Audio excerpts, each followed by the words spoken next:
A quarta temporada de Bungo Stray Dogs começa mostrando os acontecimentos do passado. Temos os passos do hoje líder da agência, Yukishi Fukuzawa, atormentado por sua vida de matanças a mando do governo durante a Grande Guerra. Fukuzawa leva seus dias como guarda-costas, eis que ele e o jovem Edogawa Hanpo acabam se encontrando por acaso para resolver um misterioso assassinato forjado por um secretário de uma empresa. Eis que o rapaz descobre facilmente a armação, ajudando a pôr um fim nesse caso, e a partir daí ambos são incumbidos de proteger o elenco de uma peça de teatro que sofreu uma ameaça mesmo, de um misterioso assassino que se intitulava como V. Todos esses acontecimentos que levam à criação da Agência de Detetives Armados, grupo que possui uma licença do governo para atuar com paranormais, que vemos nos dias atuais aqui em Bungo Stray Dogs. Fala galera, beleza? Caveira de novo na área, trazendo para vocês a análise da quarta temporada de Bungo Stray Dogs. Lembrando que eu já fiz vídeo de todas as outras temporadas, o card vai estar aí para você dar uma conferida. Assiste o vídeo até o final, tem muitas reflexões bacanas e sensuais sobre essa obra maravilhosa. Sem mais demoras, bora lá!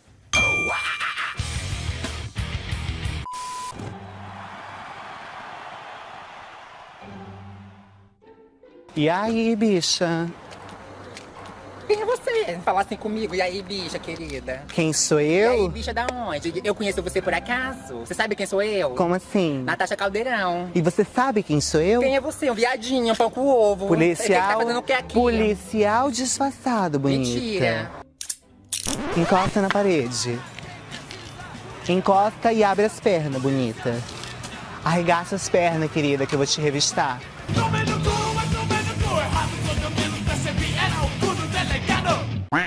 Essa sequência do passado do Hanpo e do Fukuzawa traz momentos muito marcantes. Temos uma breve sequência mostrando o Oda ainda jovem, ele conseguindo bater de frente ali com o Fukuzawa, lembrando que ele era uma criança na época e tal. O anime adota nesses primeiros episódios um tom preto e branco, visualmente falando, e até utilizando um pouco de sépia mesmo, com algumas cores apresentadas nos olhos dos personagens ou no sangue em alguns momentos para realçar e ressaltar alguns pontos de atenção das cenas. Assim como é de conhecimento de todos que a fundação, inclusive o fato da agência de detetives armados se manter, deve muito à capacidade investigativa do Hanpo. Também sempre foi de conhecimento geral que o Hanpo de fato não possui nenhuma capacidade paranormal diferente de seus colegas. Ele é extremamente inteligente, basicamente. E aqui temos uma característica muito bacana sendo apresentada, tanto na execução da cena quanto no desenvolvimento do personagem em si. Por ser muito inteligente e ter uma percepção fora do comum, o Hanpo acreditava que todas as pessoas tinham a mesma visão de realidade das coisas assim como ele, o que o frustrava e o fazia se sentir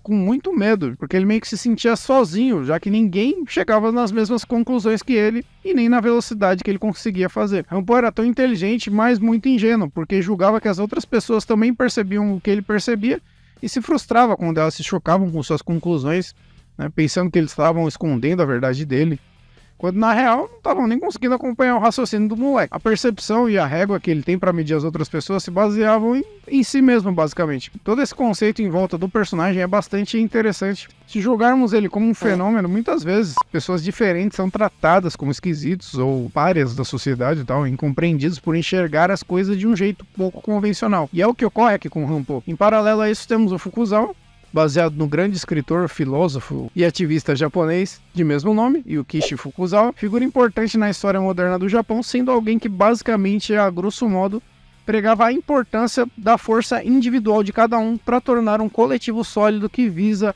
a prosperidade de uma nação. Basicamente que uma sociedade precisa de indivíduos excepcionais em diversas áreas para criar um coletivo poderoso. Seu trabalho, conhecido como An Encouragement of Learning, que prega que como oportunidades iguais de educação são vitais para o crescimento da sociedade, são referenciados aqui em Bungo através do poder All Men Are Equal, que nivela a habilidade paranormal de seus comandados a fim de lhes dar pleno controle. Como exemplo, a gente pode pegar até o Atsushi, que antes de entrar da agência não conseguia controlar o poder do tigre e depois que entrou ficou filezinho. Tudo isso a fim de potencializá-los como um grupo, acaba trazendo bem essa reflexão e a visão do autor da qual o personagem é baseado. E não apenas isso, mas a visão de liderança e principalmente a visão de potencializar habilidades que o Fukuzawa tem também é bem apresentada aqui. Ao perceber a capacidade do jovem, o Fukuzawa mostra sua liderança sabendo que o rapaz não era um paranormal de fato, ele dá ao Rampo um óculos ali e tal, e era um óculos bem vagabundo, chili beans, dizendo que esses óculos aumentariam seu poder de dedução, se valendo da inocência do rapaz. E além disso, ele diz que os outros humanos eram como bebês idiotas e que precisavam da proteção dele. Isso meio que dá uma incentivada e acaba abrindo a mente do Rampo, e tem um fator visual que é aplicado de uma maneira muito interessante, porque ao se enxergar como alguém de fato especial e afastar os seus temores, o Rampo passa a enxergar tudo com cores, e tudo passa ali dos tons escuros para tons coloridos, que é o que a obra tem normalmente. Traz esse quê meio poético da mentira ou da fantasia que o Fukuzawa contou pro Rampo em colocar cores ao mundo cinza que o rapaz via. O caso se desenrola por uma grande armação que serviria apenas para capturar o Souseki Natsumi, o mentor do Fukuzawa e do Mori ali, e o responsável por criar a balança de 3 pés que basicamente mantém a ordem da cidade de Yokohama ali, que foi muito explorado na temporada passada, e eu mencionei bastante isso no vídeo anterior, então assiste lá que tá da hora.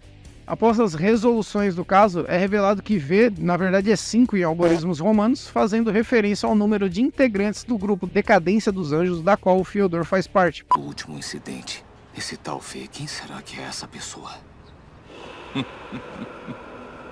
Era eu. Você se lembra quando você foi se masturbar e verificou se a porta estava trancada e gozou bem no momento que sua irmã entrou no quarto? Fui eu. Eu destranquei a porta. E temos então a sequência que mostra o Fukuzawa pedindo ajuda ao Natsumi para ter a concessão comercial do governo, para assim abrir a agência de detetive. E voltamos ao presente, como o próprio anime menciona. Como balanço geral, é uma sequência muito boa. A química entre o Fukuzawa e o Rampo é sensacional. E aliás, o autor aqui de Bungo sabe trabalhar como ninguém com esse choque de extremos, entre um cara mais racional e outro mais emocional. Trabalha bastante variações e algumas nuances entre os personagens, mas é um conceito que ele consegue trazer bastante desse lance da dupla de opostos, basicamente. Aliado a isso, eu acho muito bacana que o Rampo é um personagem do universo de Bungo que é impressionante, mas não detém nenhum dos poderes que movem a obra. Aqui, no caso, os poderes de um paranormal. Nós não vemos, por exemplo, personagens que não sejam ninjas sendo de grande importância em Naruto, ou mesmo alguém que não tenha Cosmo roubando a cena em Cavaleiros do Zodíaco. Esse também é um conceito que eu acho bastante surpreendente em Bungo Stray Dogs. Obrigado! Tá gostando do vídeo? Não esquece de deixar aquele like, aproveita que o botão é perto e inscreva-se no canal caso não seja inscrito. E para dar um super apoio, basta clicar aí no botão valeu, para dar aquela ajuda especial ao canal. É a única verba que você vai aplicar dentro do teu país que não vai ser desviada. Continuando após os conflitos com os ratos e o incidente do canibalismo, temos Kunikida sendo incriminado pela morte da garota que se explodiu na frente dele, já que as granadas utilizadas por ela eram as mesmas que a agência tinha posse. Posteriormente vai revelar que o Kunikida é meio que imune a granadas aqui. Tá tão engraçado hoje. O Rampo se compromete a inocentá-lo e se une a Paul para conseguir chegar ao paranormal conhecido até então como Destruidor de Evidências, que se revela como Mushitaro Oguri, detentor da habilidade O Crime Perfeito, que permite que ele apague qualquer evidência de um crime. É bem legal, assume as formas de umas criaturinhas ali e tal, que vai meio que limpando a cena, é bem brisado, mas é da hora. Habilidade essa que ele utilizou também para encobrir boa parte dos acontecimentos envolvendo as ações do grupo Rats in the House of the Dead, o grupo ali do Fyodor, basicamente o que aconteceu ali na temporada passada, e especificamente para encobrir que as granadas usadas na morte da garota haviam sido roubadas da agência de detetives armados, e o que foi que incriminou o Kunikida, né? Ele também é responsável por fazer com que a dedução ultra ali do Rampo falhe pela primeira vez aqui em Bungo Stray Dogs, deixando o menino com a cara de bunda da porra. Cara de cu tem tua mãe. Como visto nas temporadas anteriores, temos a sequência de mistérios a serem solucionados pelo Rampo, que usando suas habilidades consegue encurralar o Mushitaro com a ajuda do Paul, conseguindo assim livrar o Kunikida da prisão. Puta que pariu, moleque do caralho! Por mais que seja bem curta essa sequência do Mushitaro, introduz um personagem bem bacana à obra, e a maneira como tudo é conduzido, mostrando ali o passado dele com o autor Yokomiso, que escreveu um mistério que relatava a própria morte, e isso pelas mãos do Mushitaro, ficou bem legal de fato. É um mistériozinho bem bacanudo e, levando em conta que o Mushitaro ainda vai ter um papel marcante no decorrer da obra, ficou legal. E bem, parecia ser uma temporada normal de Bungo, assim como todas as outras, mas aí é que a vaca vai pro brejo e o bagulho muda de figura. Rapaz, tá certo isso. Eu lembro que no meu último vídeo de Bungo eu disse que a história precisava de algum acontecimento marcante e impactante para surpreender, continuar empolgante e instigante de fato. E Parece que os caras escutaram o que eu falei, tá ligado? E multiplicaram essa porra 200 vezes. De nada. Porque essa temporada, a partir do episódio 5, fica espetacular. Tem várias viradas, reviravoltas e momentos de tensão, tornando de longe essa temporada mais da hora de Bungo até o momento. E o que realmente fez valer a pena acompanhar o anime até aqui.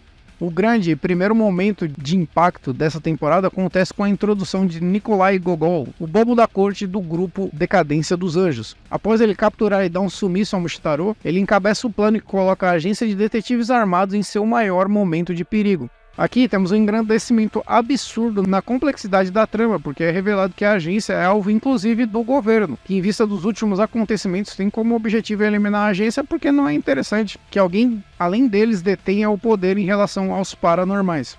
E que no período atual da história os paranormais são meio que a nova fonte de poder, assim como foram as armas de fogo, os tanques de guerra e os aviões de combate, mas essa informação é uma coisa que eu vou falar mais até quando for mencionar o passado da Yosanoo. E sim, finalmente a gente tem o passado dela apresentado. Mas, inicialmente, esse é um dos motivos para que o governo queira o fim da agência de detetives armados. É nessa lacuna que o grupo Decadência dos Anjos vê uma brecha para botar seu plano em ação, de acabar com o Estado, com todas as nações e, segundo o ponto de vista deles, colocando fim a todas as guerras. Eles planejam isso utilizando-se do livro, artefato místico que torna real tudo aquilo que é escrito nele, desde que siga uma lógica narrativa. Não adianta você só colocar lá, eu quero que a Gal Gadot se apaixone por mim. Não, você tem que escrever a historinha bonitinha lá. Em dado ponto, eles obtêm uma página desse livro e armam uma arapuca, colocando diversos membros do governo como reféns, inclusive aquele que estava ameaçando a agência. E como tinham apenas uma página, eles têm que orquestrar tudo minuciosamente, para assim levar os detetives a tentar salvar esses diplomatas, e é aí que o efeito da página e do poder dela acontece. A cena realmente é muito bem feita, cara. Ficou da hora demais. Conforme cada ato, cada coisa que o Nikolai basicamente vai fazendo, vai sendo mostrada no momento em que isso foi escrito na página, né? E as coisas vão acontecendo, basicamente. Ficou bem legal mesmo. Exatamente para, como eu falei, seguir essa lógica narrativa. E quando ele diz que os verdadeiros culpados estão por debaixo dos capuzes dos agentes que estavam ali, que é o Kunikida, a Kyoka, o Yosanoo, o Kenji e o Tanizaki, em um piscar de olho tomam o lugar desses caras que estavam encapuzados. Em um plot twist absurdamente foda e, cara, sinceramente muito impressionante mesmo. Onde é que eu tô? O poder do livro, no caso da página aqui, né, é tão impressionante que o Kunikida acaba por descrever que as memórias dele sequestrando e matando os diplomatas acabaram sendo meio que implantadas dentro da mente dele. Só abrindo parênteses que o poder do livro ele não apaga as memórias passadas, então eles ainda sabiam que não tinham sido eles que fizeram tudo, né? Apenas essas novas memórias foram inseridas na mente deles. Pra você ver o poder que a página e que o livro possui. A cena em si é bastante brutal, mostra os diplomatas ali sendo partido no meio, ficou bem agressiva mesmo. E a partir daí a agência de detetives armados agora é considerada uma organização terrorista. Tudo que eles fizeram no passado é colocado em xeque e eles são tidos como inimigos nacionais.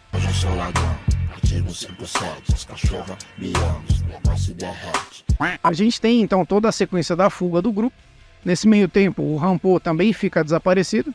Ele que foi incriminado assim como os outros. A página reescreveu a realidade a qual ele estava fazendo parte ali e tal. O Atsushi e a Kyoka se vêm tentando fugir e se salvar, enquanto fazem aliança com a guilda para usar os Olhos de Deus, aquela ferramenta que foi apresentada na temporada passada, para conseguir encontrar o Mushitaro, ele que é o único sujeito que pode ajudar a inocentar a agência de detetives armados. Deixa aí nos comentários quantas vezes eu falei agência de detetives armados nesse vídeo. Além disso, se você assistiu o vídeo até aqui, comenta qual foi a parte que mais lhe impactou dessa temporada, deixando o emoji de cachorrinho. Afinal de contas, são os Bungo Stray Dogs. E dogs é cachorrinho. Au, au, au.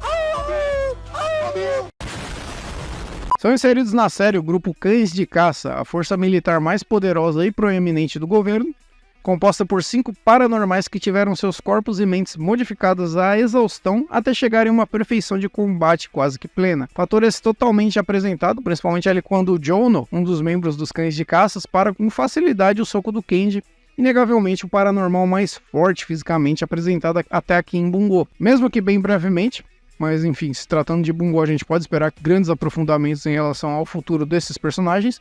Mas basicamente temos Fukushi Ochi, um tiozão boca suja, que é o clássico boomerzão ali, que fala de peido, cocô e bunda. E bom, dele a gente vai falar muito ainda no decorrer da história de Bungo, né? Pode esperar.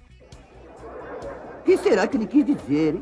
Tem o Tetsu Suehiro, o espadachim excêntrico com gostos peculiares para comida, sendo ele o que teve mais do seu poder apresentado no anime. O poder dele é o Flores de Ameixa na Neve, que permite que ele aumente o tamanho, a forma e o comprimento de sua espadona. Tem o cego e sádico Saidiko Jono, além da vice-capitã Serelepe e maluquete Teruko Okura, que se apresenta como uma jovenzinha sapecucha, mas que seu poder Suspiro da Alma lhe permite modificar a idade física, tanto dela quanto de outras pessoas que ela toca. Existe um quinto membro, como eu mencionei, que eu vou falar dele mais pra frente, mas basicamente, além de seus poderes, como eu mencionei, são absurdamente fortes fisicamente, o que torna toda a perseguição ao Kunikida e ao grupo ali, basicamente, absurdamente dramática. Graças a um acordo que o Fukuzawa faz com o Mori, o Shuya intervém, salvando todo mundo ali, mas para se livrar dos perseguidores, e como já vinha bastante abalado mentalmente devido à morte de diversos inocentes, e meio que até para se provar, o Kunikida se sacrifica pulando com uma granada para impedir que o Suehiro capturasse o grupo. A gente já tem a revelação, inclusive com os trailers da quinta temporada, que o Kunikida sobrevive à explosão, mas apesar das brincadeiras que eu fiz dele ser meio que imune à granada, o destino dele é bastante cruel. Digamos que ele não vai conseguir mais aplaudir ninguém e também nem contar nos dedos, né? Já não tenho dedos pra contar. Que isso? Como o Mori, apesar de ser um personagem maravilhoso, é um vilão bastante complexo e como os ogros e as cebolas é cheio de camadas, ele não ajudou a agência de graça. Mori exige que um dos membros seja transferido para a máfia do porto basicamente. O Fukuzawa até aceita, só que desde que não seja a Yosano, revelando que ela teve um passado com o Mori ali. Mas ele, como é um tremendo de um filho da puta, diz ao grupo que o Fukuzawa aceitou que fosse a Yosano um membro a fazer essa troca. O bicho é lazarento, desgraçado. Ai, como eu tô bandida! Desgraça! E cara, essa é uma característica que eu gosto bastante, eu acho bem interessante aqui de Bungo. Foi apresentado por diversas vezes aqui ou ali. Nessa temporada ficou muito mais forte, que é esse clima de praticamente todo mundo meio que ser um filho da puta. E cada um dos grupos ter seus interesses distintos, né? A gente teve um pouco disso na segunda temporada ali, com a máfia contra a agência e contra a guilda, basicamente. Mas agora a gente tem isso em uma escala muito mais ampla e complexa, porque tem a máfia do porto, a agência, o governo, o Decadência dos Anjos e a guilda também. Todos ali com seus interesses e conflitos internos, inclusive. Acaba trazendo uma boa lembrança do tempo em que Game of Thrones teve uma trama com conflitos tão bem amarrados e cheios de reviravoltas, interesses escusos e ocultos. É verdade.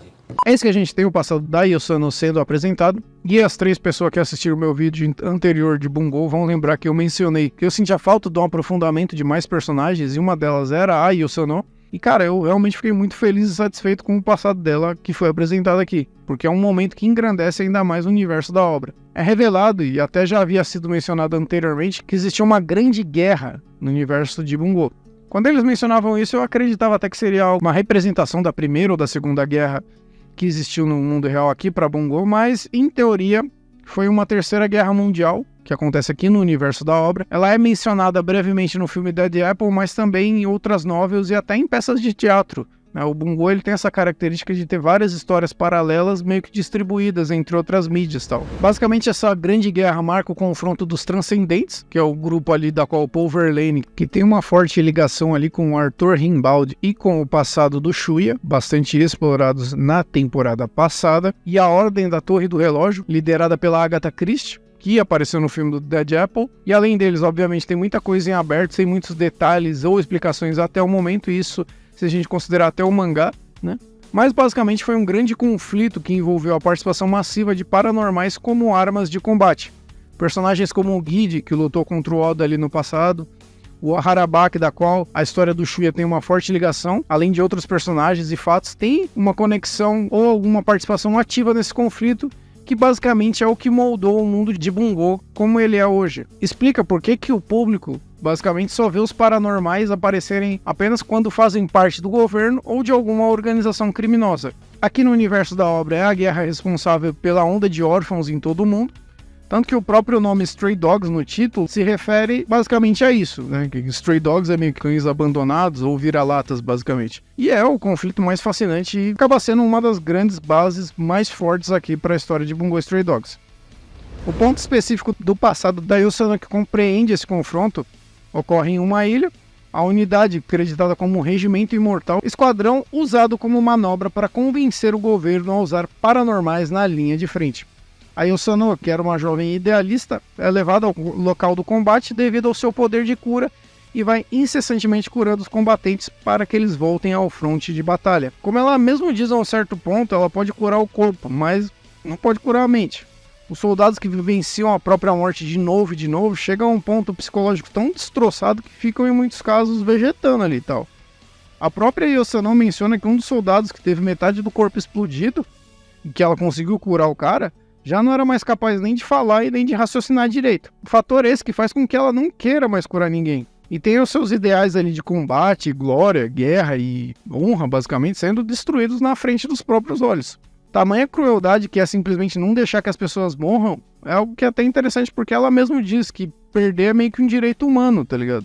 Eu achei essa frase espetacular, cara.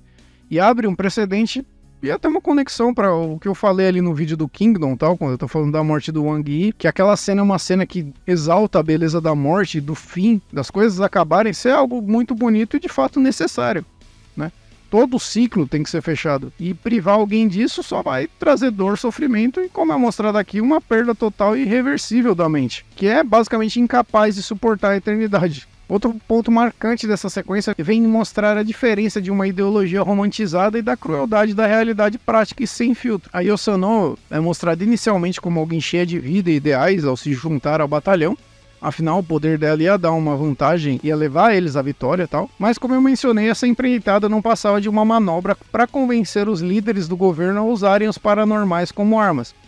Esse batalhão, como é mostrado aqui, nem mesmo equipada com armas capazes de enfrentar seus inimigos estavam. O objetivo deles era morrer ali e ficar sendo curado pela Yosano simplesmente para o Mori ter um argumento e uma comprovação para os líderes de que os paranormais deveriam ser usados como armas. Todos ali eram meras peças, tá?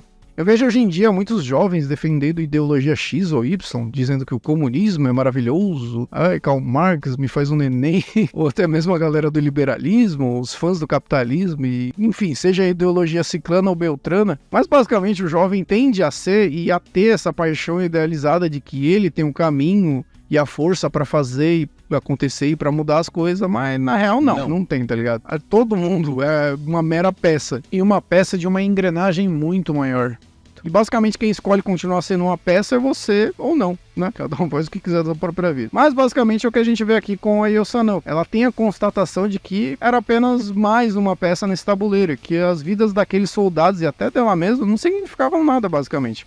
Nem ela e nem eles iam mudar o mundo. Eles iam ser só esquecidos na história. A parte prática e cruel da realidade do mundo vem com o Mori, quando ele até dá como exemplo os samurais que falharam em entender a guerra com armas e canhões e acabaram morrendo.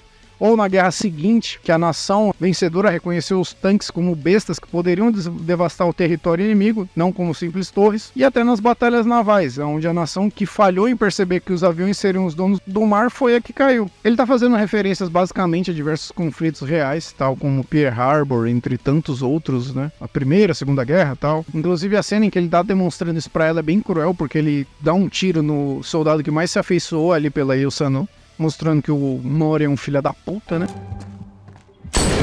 Parou! Que pergunta é essa, moço? Que porra é essa, marreco? Que porra é essa? Porra, tu não pediu pra encostar o cara? Porra, tá encostado, caralho. Filho da puta! Só que ele tá explicando pra ela que aquilo ali era apenas um teatro, uma jogada para ter um argumento e uma movimentação política para fazer o governo, como eu disse, entender que os paranormais eram uma nova arma a ser utilizada e que não os enxergasse assim ia acabar se fudendo no combate. Eu basicamente sempre percebi que Bungo era foda e que tinha algo especial ali no fundo, e essa temporada, com toda essa sequência, vem meio que pra comprovar isso, e é um show à parte do começo ao fim. A Yosano acaba sendo salva pelo Fukuzawa e o Rampo, sendo também ela o motivo para o rompimento da relação entre as duas organizações, da agência e da máfia do porto, o que culmina com a cena do Rampo consolando a Yosano e convencendo ela a se unir à agência, né? A gente não quer o seu poder, a gente quer a sua bondade. É bem legal essa frase, esse momento que ele fala isso pra ela. É uma sequência bem legal porque também mostra um dos fatores que faz todos os membros da agência ter essa devoção por ela, né? Aqui com a Yosano, mas também teve antes ali no flashback do Rampo, porque que ele também é bastante devoto à agência, né? Mais pra frente a gente também tem isso com o Atsushi e tal. Mas por que todos eles têm esse amor pela agência de detetives armados, né? Em querer salvar a agência de detetives armados. E aliado a isso, é uma cena que me fez, como dizem os jovens, shippar fortemente esse casal Yosanoo e Rampo. Seria o casal Isopor? Não sei que porra. Vocês acham isso engraçado mesmo, cara? Mas basicamente a liçãozinha de moral que Bungo dá aqui e tal. Que não é uma ideologia, nação ou causa fantasiosa, enfeitada em glórias e honra e blá blá blá blá blá. Mas basicamente enfeitada em fazer o bem dos outros, que deve ser o seu porto seguro ou sua razão de viver. Mas basicamente aqueles ou aquilo que te faz bem. E que luta do seu lado também, né? Isso deve ser o seu norte basicamente. Não uma ideologia fantasiosa estúpida. As pessoas se preocupam muito em salvar o mundo, mas não tem essa preocupação em salvar quem está perto de si mesmo primeiro. E querendo ou não, é isso que o Fukuzawa e a agência prezam em primeiro lugar. Salvar quem está próximo de si. Eu achei isso do caralho, na moral. Se você quer dar um super apoio ao canal, torne-se membro, podendo escolher até 3 animes por mês para pintar em uma super análise como essa. Torne-se membro. Link na bio e no botão Seja Membro aí embaixo. Today I feel gay. Careca! Como se já não bastasse todas as reviravoltas que ocorrem até aqui, temos a revelação que Michizo Tashihara, membro meio que escanteado ali da máfia do Porto, é na verdade o 5º membro dos Cães de Caça, e que agia como membro infiltrado na máfia, revelando ainda ser o irmão do soldado que mais se afeiçoou com a Yosanoo no passado. Esse é o motivo que faz ele matar ela, né? E nessa hora eu pensei, puta que pariu, agora que a personagem teve o passado revelado, eles matam, mas não, calma, que é só uma ceninha pra criar um draminha ali e tal. No final é mostrado que ele poupou a vida dela, né? E até por ele, o Tashihara, também enxergar na agência meio que tudo isso que eu falei sobre como ele estava na máfia do Porto, ele via as atitudes da agência como uma instituição e basicamente ele também enxerga isso no final. O valor da agência, sabia que a agência não era culpada, né? Só não entendia até porque ele não tinha noção da página, dos poderes da página e dos poderes do livro. Em paralelo a tudo isso, o que acontece, temos um embate entre o Dazai e o Fyodor, presos em Mieso, a prisão destinada a paranormais. O Fyodor, que foi preso no final da temporada passada, e o Dazai, que revela ter se deixado ser preso porque entendia que o Fyodor, de alguma maneira, e até como fez nos eventos anteriores, comandava tudo de longe.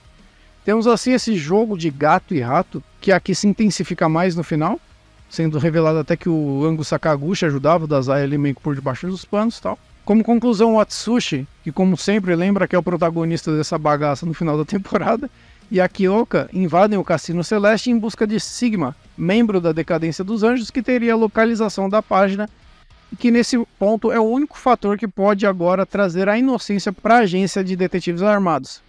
Mas o Sigma consegue escapar ali e tal, o que finaliza a 4ª temporada. Como eu sempre faço, mas aqui eu quis trazer em uma altura diferente do vídeo, eu vou falar sobre a abertura True Story do grupo Scream Mode, aquele J-Rock maneirinho e tal, que mesmo que não impressione, não decepciona também. A letra brinca com esse lance de minha história e meu destino já tá escrita, essas coisas desse tipo. Faz aquela referência marota ao fato da agência ter tido seu destino escrito no livro ali e tal. Bem básico, mas bacana até. A abertura em si e a animação são muito bonitas, com algumas imagens e sequências que ficaram bem estonteantes mesmo, e usando de figuras de linguagem e licenças poéticas bem bacaninhas, mesmo que batidas, mas ficaram legais. Como quando mostra os agentes separados ali pelos andares ou pelas escadas, demonstra que cada um deles está separado, né? Como se cada um tivesse em alturas diferentes em seus conflitos e problemas psicológicos e aquela coisa toda. Temos também o Fukushi surgindo de trás de um pilar ali, como se estivesse oculto sob alguma coisa, né? E, bom, enfim, é o que eu posso falar até aqui. Eu tenho um segredo meio obscuro. Além do Fukuzawa e do Mori, um virado pra cima e o outro pra baixo, meio que aquele lance de que você enxergar quem tá certo depende do ponto de vista. Ou seja, se o mundo tá de ponta cabeça, a maneira do Mori vai ser considerada a correta. Isso mesmo, ele sendo um criminoso, bandido, sacanão. E, vendo por essa ótica, a maneira do Fukuzawa estaria errada, né? Porque é meio que aquela parada. Por que ele tá sendo correto, justo, se preocupando com as pessoas em um mundo desvirtuado e totalmente cruel e injusto. Ou mesmo as flores nascendo no olho do Fyodor ali, meio que pra mostrar a visão distorcida sobre a vida e sobre a morte e sobre o que ele acha de certo e errado, né? Dá pra viajar legal nessas brisas aí e tal. O otaquinho cult que bebe vinho e escuta The Cure pode achar manjado e tudo mais, mas eu particularmente achei bem maneirinho. Além do bom e velho combo de abertura de anime, que é a gente fazendo pose, dando golpe, olhando pro nada, correndo, que nem louco e tal. Coitado do Atsushi, corre mais que maratonista nessa abertura aqui. Ah, tô cansado, velho. Mas como eu falei, de uma maneira geral, é uma abertura muito bonita, cara. As sequências e as imagens são realmente de cair o queixo. Agora o encerramento. Ai, minha voida. Ficou muito legal, cara.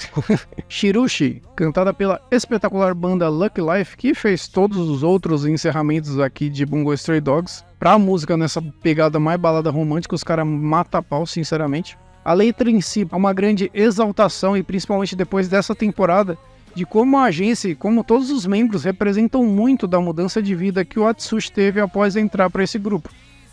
Até parece o próprio Atsushi dizendo o quão importante tudo aquilo ali é pra ele. Eu vou deixar até o link com a tradução do vídeo, com a tradução dessa música, ali feita pelo canal Crybaby-chan, pra vocês darem uma apreciada em toda a letra, muito bem traduzida por sinal. O encerramento segue uma lógica e uma dinâmica muito legal, mostrando basicamente um dia da agência, com o Dazai e o Rampo ali matando serviço e o Kunikida se revoltando com as birutices e as folgadezas dos outros. A cena do Kenji entrando com uma vaca dentro do escritório é engraçado demais, na moral. Finalizando com o Atsushi voltando ali pra agência já sem ninguém, ele voltando ali pra pegar o celular dele e tendo a imagem de todos os membros. Aliado a isso, a letra me faz acreditar que é quase que uma declaração de amor do personagem a esse lugar e a essas pessoas que mudaram tanto a sua vida. Eu quis trazer um encerramento que tem meio que essa mensagem de amor à agência, porque basicamente é uma temporada que, como eu falei, coloca a existência dela em risco. Acaba sendo uma exaltação a essa instituição fictícia que temos no mundo de Bungo. No final das contas, a agência de detetives armados é como o Fukuzawa idealizou. Um todo formado por pequenas peças excepcionais que se completam em uma unidade impressionante. Saindo do campo filosófico e poético, é a melhor temporada do anime de Bungo, trazendo o momento mais marcante e impactante da história até aqui, e também tecnicamente sendo muito impressionante, visualmente, e além disso na narrativa e o andamento, que são executados de maneira perfeita. Depois dos 5 primeiros episódios, que nem de longe são ruins, parece que os episódios seguintes têm 5 minutos cada um, de tão foda e de tão rápido que passa, cara. É muito, muito legal essa temporada, ficou espetacular. Mas basicamente é bem isso mesmo, eu vou encerrando esse vídeo por aqui. Se você assistiu ele até o final, deixa a hashtag Agência de Detetives Forever. E também assiste um desses vídeos que tá aparecendo aqui na tela final, que eu garanto que você vai curtir muito. Um grande abraço e um grande beijo a todos. Falou, tchau, tchau. Uhul!